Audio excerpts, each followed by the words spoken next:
My ex-GF left me for a client while I supported her with 110K. Now she's breaking up over not enough money. I'm done funding her lifestyle. I don't want to be evil, but I'm exhausted. After years of lies and toxicity, how do I move on? I discovered that my 31-year-old male ex-girlfriend, who is 30 years old, has been engaging in sexual relationships with other individuals for monetary gain while we were in a relationship. I no longer wish to be connected to her in any capacity and do not want to provide her with financial support. However, she resides in an apartment that is under my name. How can we proceed in the most constructive way? When we began our relationship, it began as an escort client arrangement. This was my first experience with such a situation. Makala and I clicked exceptionally well and scheduled several dates over the following months. During each date, we engaged in meaningful conversations and discovered various shared interests. Eventually, our relationship progressed to the point where we were seeing each other without any financial transactions taking place, at least not directly. Occasionally, she would request financial assistance for rent, bills, or a trip back home, and I would gladly help. At times, I would send her money simply because I had some extra funds, and it was gratifying to know that I was supporting someone I cared for. After several months of dating and spending time together, we entered into an exclusive relationship, or so I believed. I asked Makala if she was seeing anyone else, and she assured me she was not. She would frequently say that she was entirely devoted to me, and I fully trusted her at that time. The day we declared our love for one another was one of the happiest days of my life. It truly felt perfect, and it still feels that way. However, then the issues began. During one of her trips back home, Makala accused me of not genuinely loving her. She stated that she didn't feel my love was authentic. This left me utterly baffled because we communicated nearly constantly, except when I was at work. We spent a lot of time together and I financially supported her as much as I could. We frequently went on dates and I offered her rides whenever she needed. We often exchanged sweet sentiments, and our physical connection by both our accounts was the strongest we had ever experienced with anyone. Thus, hearing Makala express that she doubted the authenticity of my love threw me completely off balance. I attempted to reassure her, but halfway through her 3-week trip back home, she broke up with me and blocked me. At that moment, I felt a mix of anger and devastation, but ultimately I had to accept it. There was nothing I could do. We did not communicate for a couple of months, but I continued to think about her. During that time, I had a feeling she had resumed sex work, and I was proven correct when I saw that she was active on the escort website soon after we ended our relationship. This surprised me because she also worked as a model and had significant aspirations of starting her own business. After a few months, Makala unexpectedly messaged me. I was overjoyed to hear from her. We met again, but this time things didn't flow as smoothly because I was still grappling with the feelings of rejection. I became anxious and did not communicate effectively. We resumed conversations close to her birthday and I expressed my desire to take her out. I reserved a suite in a luxurious hotel and made reservations at an elegant restaurant. We enjoyed a wonderful time together. Mikala mentioned she would be going to Switzerland for her birthday with a female friend, someone I had never heard of before. Since she had many friends, I did not question it. We continued to communicate while she was on her trip, but I noticed that every evening in Switzerland, she stopped texting me much earlier than usual. I understood she was celebrating her birthday and did not expect her to stay in constant contact with me, but the abruptness of her silence before her usual bedtime concerned me.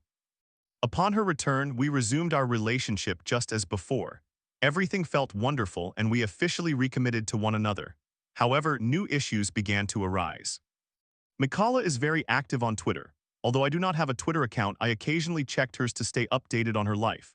I noticed that whenever she spent time with her friends, most of whom are women, she posted pictures of them together. Then it struck me she had traveled internationally with a friend, yet I had not seen a single photo of this friend-only pictures of Makala herself. This behavior seemed out of character for her, as none of her friends are camera shy. So the next time we met, I requested to see pictures from her trip to Switzerland. She said she would show them to me later, but I pressed further, stating that I had plans later and wanted to see them immediately. As I continued to confront her, I expressed my concern about the absence of her friend in any of the photos. Makala fell silent and just stared at me. I then took a bold step and told her I suspected she had gone to Switzerland with a client. She admitted that my suspicion was accurate.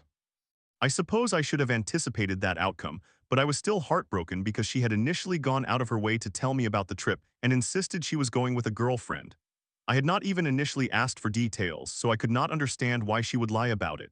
She explained that her client had offered to take her on the trip, and even though we had resumed talking, she felt she could not pass up the opportunity. She assured me she was no longer in contact with that individual and had no intentions to do so. While I was skeptical, I chose to believe her, at least partially. Unfortunately, this marked the onset of a relationship fraught with on and off dynamics. During one of our off periods, I began seeing someone else.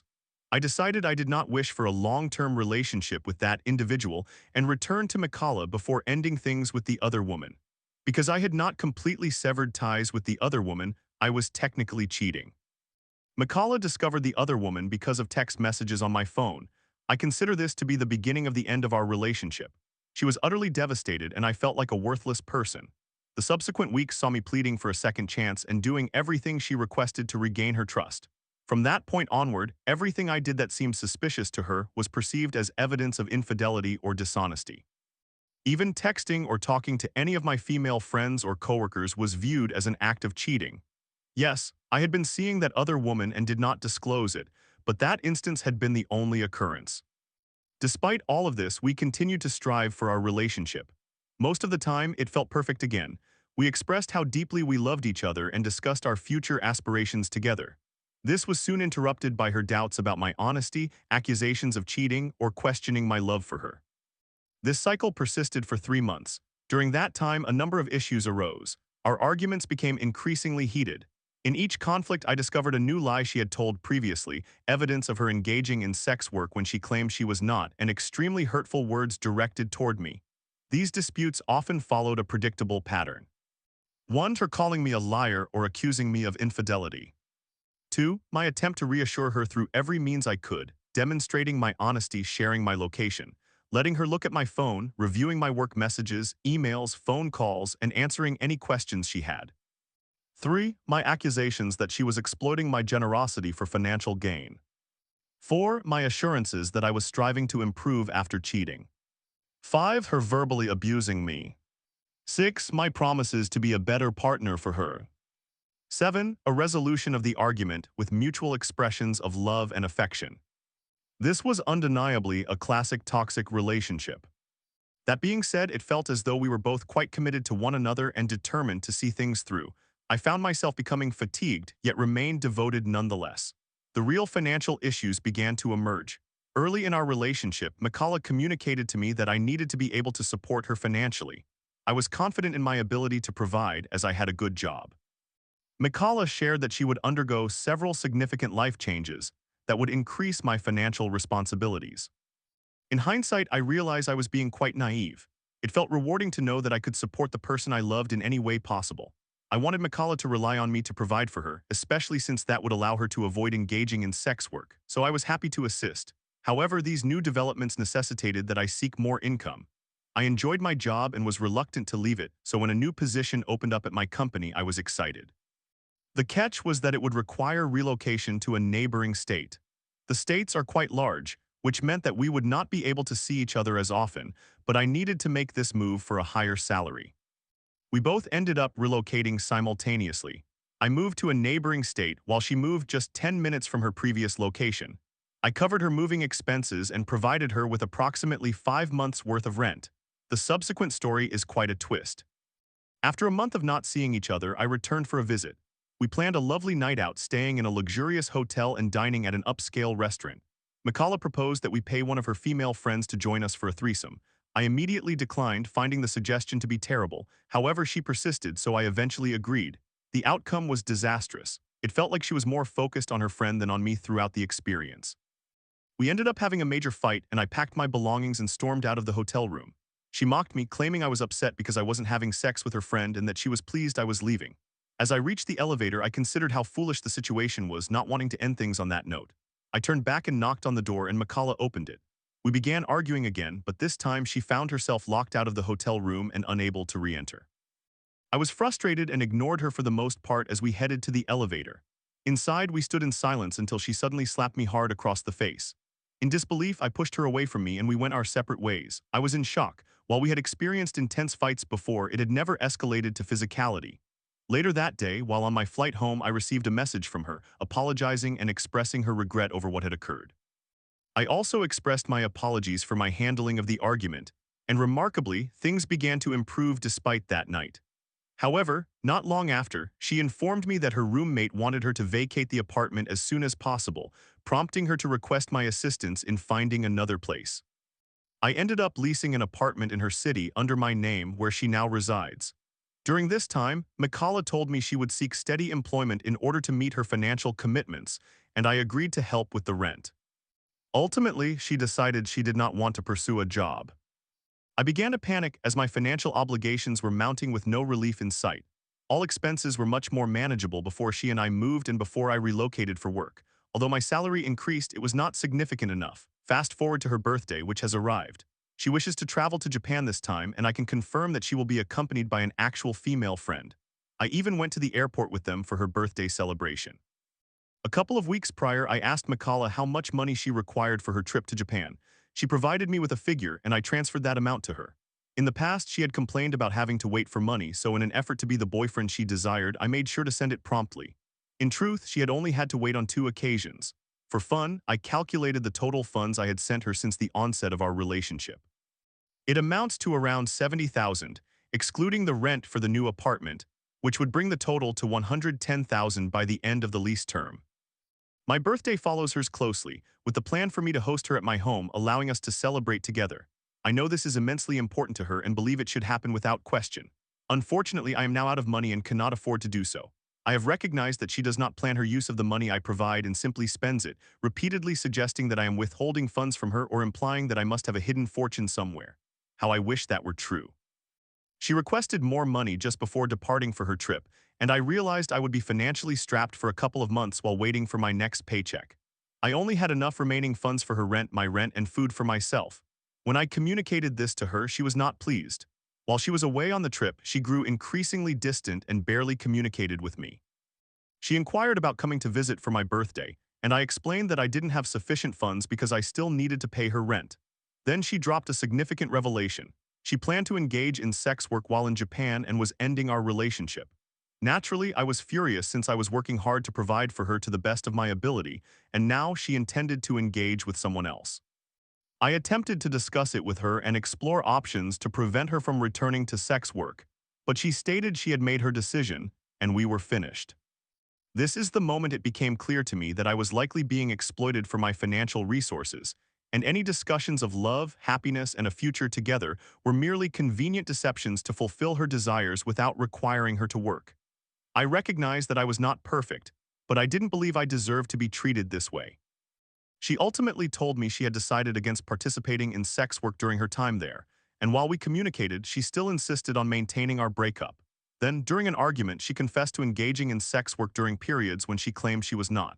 I became enraged and vaguely informed her that I would no longer provide her with financial support. It was evident to me that the only thing she genuinely cared about was my wallet. I refuse to be taken advantage of any longer. I do not wish to spend another dollar on her. However, I also feel terrible about the predicament this would create for her. I do not want to be cruel about it. I am simply exhausted, fed up, and tired of feeling used. So what is the best way to conclude this chapter? Story 2. After overhearing my boyfriend Jake say, one little word about being hurt and she'll buy me anything I want, everything clicked. His support for my autism was a manipulation. Now I'm ending things for good at 29, ready to reclaim my life. How did it come to this? First time posting using a throwaway account for privacy. I apologize if the formatting is off. I 29 years old female have a boyfriend, 32 years old male, and we have been together for almost a year now. Some background: I am autistic, specifically I am high functioning. I have never struggled intellectually. In fact, my autism has helped me excel academically, and I earned all my degrees faster than most people. Professionally, I am doing well. However, socially, it is a different story. I often struggle to understand social nuances. That is actually what drew me to pursue my first degree in psychology, an attempt to understand people on a theoretical level. But even with all that knowledge, real emotional connection remains something abstract to me. I can explain attraction and relationships, academically, emotional support, self-affirmation, etc., but I do not really feel it the same way others do. As a result, my social circle has always consisted of other neurodivergent people and close colleagues. I dislike having to constantly explain myself. About a year ago, I met Jake, fake names. He is neurotypical, and I was genuinely surprised by how easily we connected, something that almost never happens for me with individuals outside the neurodivergent community. Things were great at first. We went on dates, and I even willingly reduced my work hours, which had never happened before. Work has always been incredibly important to me. Jake was attentive and made a sincere effort to understand my disorder. Early on, he asked for more information, so I provided him with some books, and I was touched when he actually read them. However, about 3 months ago, things began to change. According to Jake, we were arguing more frequently. Due to my autism, I often do not realize when I unintentionally offend people, so I have always appreciated it when someone calmly explains what I did wrong so I can learn and improve. Jake used to do just that. He would gently point things out and suggest alternative ways to phrase things. I valued that. Whenever I accidentally hurt him, I would apologize and usually give a small gift similar to how people give flowers after a fight. I thought it was a normal practice couples engaged in to make amends. For example, once at a dinner with his family, his sister made a rude comment to me. His dad attempted to brush it off, saying she was always like that, and I responded, "Oh, it is fine. I used to work with children who had narcissistic parents. She is just projecting." Later, Jake informed me that his mother was deeply upset because she believed I was calling her a narcissist, and he told me I should apologize. I honestly still do not see what was inappropriate about my comment from a psychological perspective. It was a fair assessment. But to avoid escalating the situation, I apologized and even bought his mother a necklace. After that incident, Jake started pointing out every little thing I said. It was no longer just occasional corrections, it felt constant. And each time he expected me to apologize, sometimes accompanied by a gift. Initially, I thought perhaps I was making more mistakes. Maybe I was missing some significant social cues again. Then, about a week ago, Jake had some friends over at my place. After a while, my social battery drained, so I excused myself and went to my room to read and recharge. Later, I realized I had left my phone charger in the living room. When I went to retrieve it, I overheard Jake telling his friends a story about me. He was laughing as he said, "One little word about being hurt, and she will buy me anything I want." It is challenging to explain what I felt at that moment, but hearing that truly hurt. In that instant, everything clicked: the endless apologies, the constant gifts, the sudden rise in mistakes I was supposedly making. He was not helping me, he was using me. Using my trust, my guilt, my need to do the right thing, twisting them for his own benefit. I did not say anything. I just returned to my room and closed the door. I texted him that I had work to do so he could stay at his place tonight. I am clearly ending things. P.S. I apologize for the lengthy post. I am not ready to inform my friends yet, and honestly, writing it down helped me organize my thoughts. Now I have to cancel all our plans with my family for the holidays, in addition to our trip, and that is a lot of work. Thank goodness I always book everything myself and choose places with free cancellation. Moreover, writing all this out makes it easier for me to send to my family, my friends, our mutual friends, and perhaps even his family. I am somewhat close to his older brother and his fiancée, as well as his dad, who is a really nice guy. This way, Jake will not have the opportunity to twist the story and portray me as the villain. Update. Again, this is my first time posting, so I am not completely sure I am doing this correctly. I will try to highlight some sections so you do not need to read the entire thing. I honestly did not expect my post to receive so much attention. I tried to respond to as many comments as I could. I read most of them and upvoted, but I did not have enough energy to reply to everyone individually. I apologize for that. Thank you so much to everyone who shared advice, support, or kind words. I have read it all and truly appreciate it. The most important parts. We broke up, which I suppose is not a huge surprise, but here is how it unfolded. I took Tuesday off to sort everything out, and honestly, I could not postpone it any longer. I canceled all our summer plans and explained everything to my family and close friends. I still have not spoken with our mutual friends. I am unsure if I will. Some of you suggested that I should not even meet with Jake and just block him, but I knew that would only result in endless texts, calls, and possibly him showing up at my door. He does not have a key to my apartment. Therefore, I decided to meet him in a public place, a cafe, explain why I was ending things, and return his belongings that were still at my place. As anticipated, he tried to justify himself, claiming it was not what he meant. I have never seen someone switch from panic to anger so quickly. The moment he raised his voice, I left. I then blocked his number. He did try to call my best friend later that day, but she immediately blocked his number as well. I also met with his older brother and his fiancée. I chose not to send them the post but to explain it in person. I cannot even describe how kind and understanding they were. They completely supported me. I am really sad to lose contact with them. They had already invited me to their wedding, but I explained that I would not be able to attend because Jake would be there. Jake's brother's fiancée, the sweetheart that she is, even offered to kick him out of the wedding, but I told her it was not necessary. I did not want to create family drama over one individual. Wedding planning is already stressful enough. 2. For the person who inquired about my academic background, I saw your comment but could not locate it later. And for those who doubted whether I was fit to be a therapist, I am not a therapist. I hold 2 bachelor's degrees, one in psychology and another in neuroscience. I also have a master's degree in behavioral neuroscience. I am currently working as a cognitive evaluator and research assistant while pursuing my PhD in clinical neuropsychology. In the past, I completed an internship and later volunteered at a child development center where I supported children as part of a behavioral therapy team. 3. For those who mentioned that one should not diagnose people, I completely agree that my comment at dinner was inappropriate. However, to clarify, being narcissistic and having narcissistic personality disorder (NPD) are 2 distinct concepts. Being narcissistic meaning exhibiting some self-centered traits, arrogance, or an excessive need for attention is a behavioral description, not a medical diagnosis. You do not need a formal diagnosis to describe someone as narcissistic in casual conversation. 4. About giving gifts. I will certainly cease buying gifts as apologies from now on. 5. For those who remark that the post sounds AI generated. As I mentioned in response to someone in the comments, English is not my native language. I initially learned it for academic purposes, mainly preparing for the IELTS, so my English tends to sound a bit more formal and academic rather than casual. It is not something that bothers me or anyone I interact with, so I do not see it as a problem. Oxford commas, dashes, etc. are the basics. It is not a crime to be a literate person. 6. As for how I am doing now. Honestly, I am okay, or at least I know I will be. The breakup hurts, of course. It is a really awful feeling, especially considering that it was my first serious relationship, but I also know that not everyone is like Jake. I actually have a session with my therapist tomorrow. I want to ensure I am processing everything in a healthy manner. I tend to shut down and disconnect when I am overwhelmed, so I am trying to stay aware of that. One silver lining, as my best friend pointed out, is that I will have more time to focus on work now. Again, I apologize for the lengthy post. I do not anticipate any new updates, but if any of you have questions, I will do my best to answer. Story 3.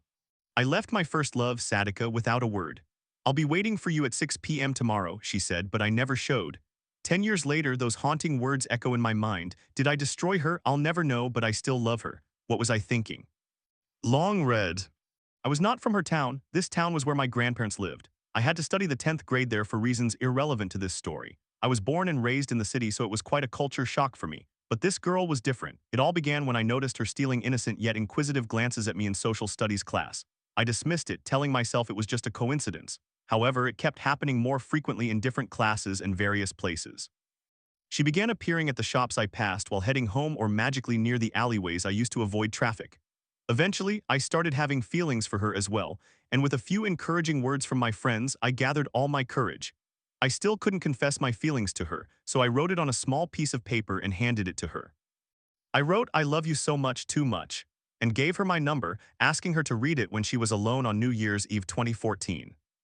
I remember her coming upstairs steadily but slowing down once she reached the last 3 steps. The only light available was the full moon shining vibrantly that night. I recall her cycling away with her twin, and I went home hoping I had not done anything I would regret. 3 days later, after the short New Year vacation, we returned to school.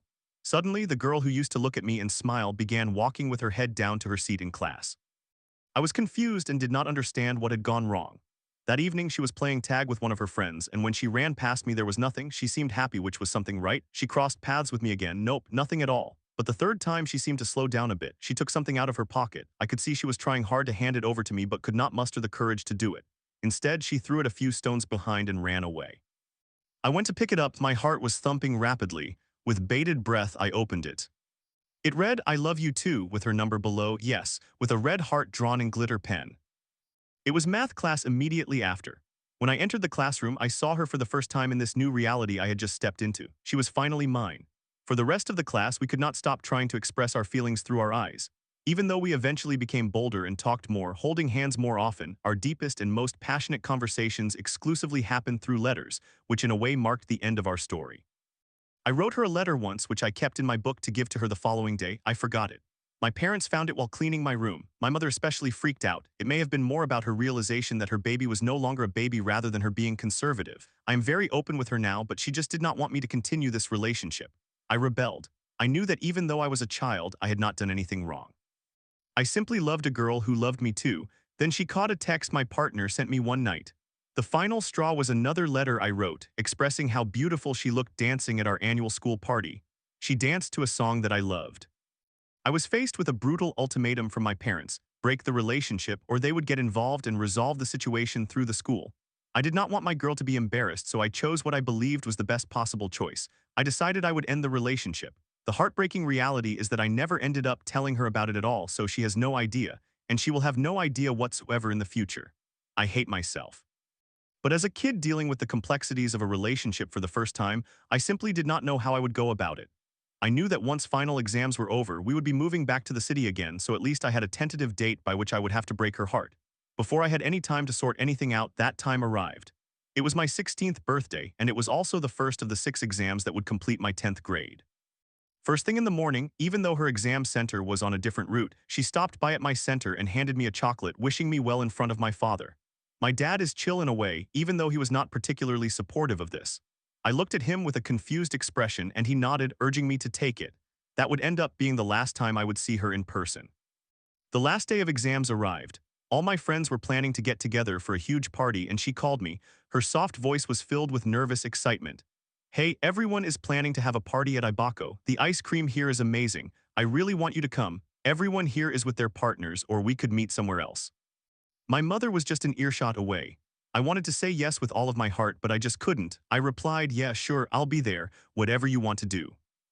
Yay, awesome, I'll be waiting for you at 6 p.m. tomorrow. I can't wait to see you, she said, her bubbly voice reflecting her excitement. I could tell she had been looking forward to this for a long time. Exams had prevented us from meeting at all, so we were missing each other's presence. God knows I wanted to hold her hand so badly, hear her voice, and spill everything that was happening at home to her, even cry. But I did none of that. Then the next day I just left without telling her anything. It was a painful, deadly silence from my side. We were moving back to our city and I simply left, no goodbye, no explanations, no reasons, nothing. I just disappeared from her life. I was too traumatized by what had happened to me. I ignored everything about my life for the year I lived in that town. I did not want to do anything about it. My immature 16-year-old mind thought that was the best course of action, something I felt was necessary for my safety. I was selfish, but I was also confused and disillusioned. She tried contacting me for the next 2 years, but I never picked up. To me, she was just a figment of my imagination, no longer a reality. The last time I spoke to her was because a guy who was trying to get close to her was being completely rejected by her. She still believed that something had gone wrong and that I would come back for her. I would not abandon her like that. There had to be a reason for what happened. It reached a point where her well-wishers were frustrated by her being hung up on a person like me. They all got together, along with the new guy, and asked me to tell her that I was never going to come back to her. I did. I took the phone. There was an unparalleled silence on the other end. I could feel the old wounds ripping open in my heart. Granted, I was 2 years older. I could comprehend a few things better than I had when I left her. I said, leave me, I am not coming back, in the most heartless tone I could manage. I had to because her sister and mutual friends warned me not to say anything other than that sentence. I wanted to say no and tell her everything that had happened, how I still adored her, that the love I felt for her bordered on physical pain in my heart, literally. But I felt I had hurt her enough, and I was unsure if I was man enough to not hurt her any further. I could hear a tired sigh and a few breaths that seemed labored, like she was struggling to breathe. Then came a couple of silent sobs. I could sense she was attempting to say something, but the words were not coming out. She tried 3 times. Then the phone disconnected. I never heard from her again. The last thing she did was send a message on Facebook immediately after the call. I hate you so much, but I hope you get everything you said you wanted in life. Bye. The last line was later deleted, presumably because her sister told her to. Now, 10 years later, as a 25-year-old man who has been in a few other relationships, I sit here on my workplace promenade, gazing at the city bathed in the golden hues of the setting sun, pondering. Why did I do what I did? What incurable traumas might I have imposed on that lovely woman? Did she completely move on? Does she think about me in the same way I sometimes think about her? Perhaps I am not the villain that I so adamantly forced myself to be in this story. Maybe I am. Occasionally, I have wondered this question over the last decade. However, it began to sting a little more over the last 2 days ever since I saw someone who looked similar to her. I am hurting. I love you, Sadaka. I always did and I always will.